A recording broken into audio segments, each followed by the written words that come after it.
잠깐만요. 보셔야 되니까.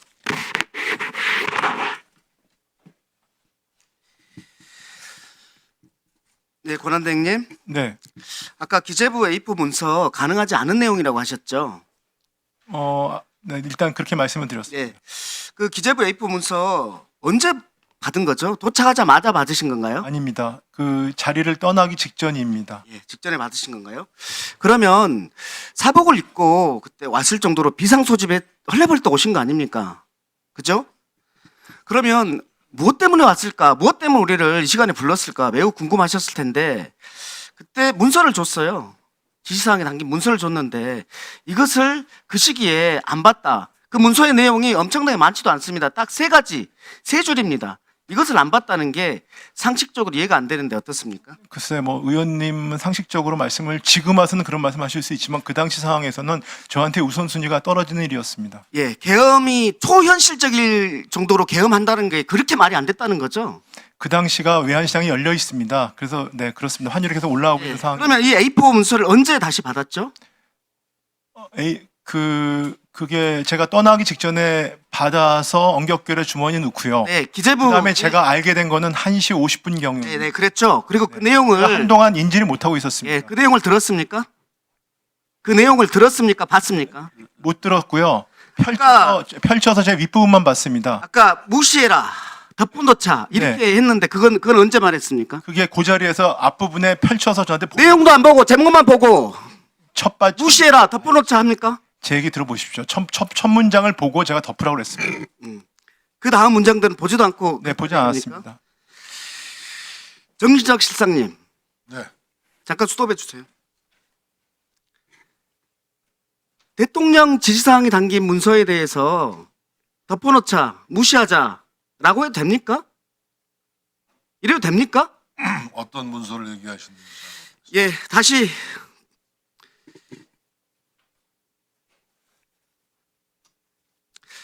대통령께서 평소에 이렇게 말이 안 되는 소리, 말이 안 되는 문서를 보냅니까? 그런 적 있습니까? 기재부 장관님? 글쎄 지금 모든 걸 주관적인 판단을 말씀하시니까 제가 답변 드리기가 어렵습니다. 아니 그게 아니라 바로 내용을 보고 무시하자, 덮어놓자라고 했다고 해서 제가 묻는 겁니다. 제가 내용을 평소에서 보고, 그런 적 내용을 있습니까? 보고 그렇게 답변 드린 게 아닙니다. 평소에도 그런 적 있습니까? 무슨 말씀인지는 이해를 못해요. 답변에 대해서. 질문에 대해서 죄송합니다. A4 문서에 대해서 내용도 안 보고 무시해라 라고 1급 기재부 회의에서 말했다고 하니까 하는 말이고, 계엄의 반대를 그래서 계엄과 이게 관련된 어떤 거짓말을 얘기를 개연성에 얘기하고 배워놓고 시작했다고 말씀을 드렸습니다. 통치 자금을 마련하라고 하고 비상 입법 기구를 하라는 것에 대해서 실행을 하면서 지금 거짓말했을 개연성이. 3분씩이. 3분씩. 예, 예.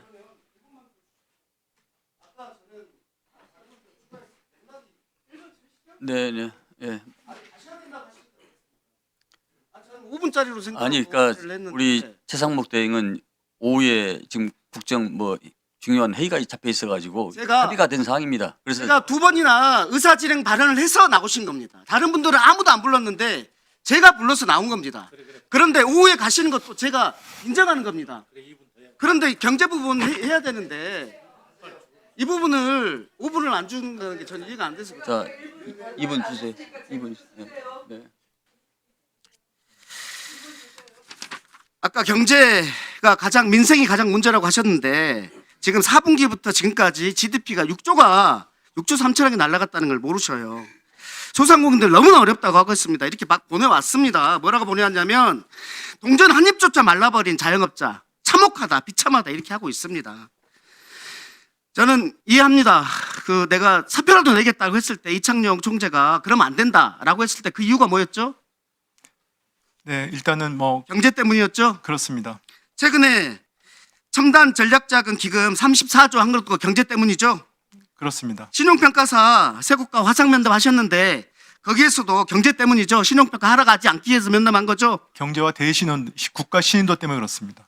그때도 정치적 불확실성이 굉장히 부정적 영향을 미친다 이렇게 우려했죠.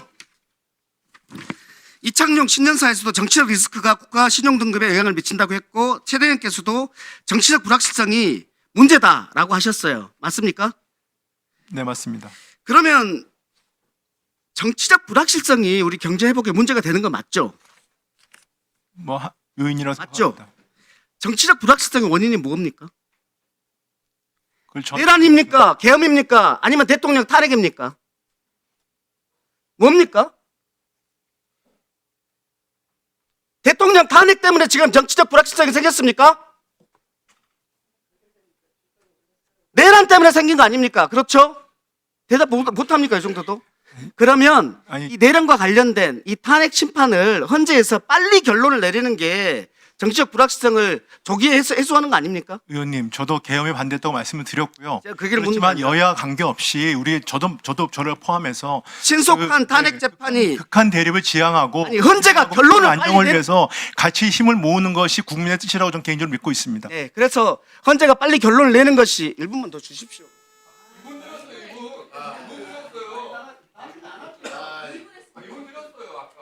그러면 저는 가는 거 허용 못하겠습니다. 왜요? 구속하고 그러세요 사람을. 그러니까 1분 더 달라면 1분을 못 써요. 우리 의원님이 자, 오전만 하기로 하고 자, 다 알고 있어 사실 아닙니다. 자, 각 의원님, 각 의원님 이따 추가를 하십시오. 자, 1번 마무리하십시오. 네, 추가 드릴게요. 네, 네. 어느 국회의원은 빨리 마무리하세요, 얼른. 네. 신소록한 탄핵 재판이 탄핵 심판이라고 했습니다. 탄핵 가결이 말하는 게 아니에요.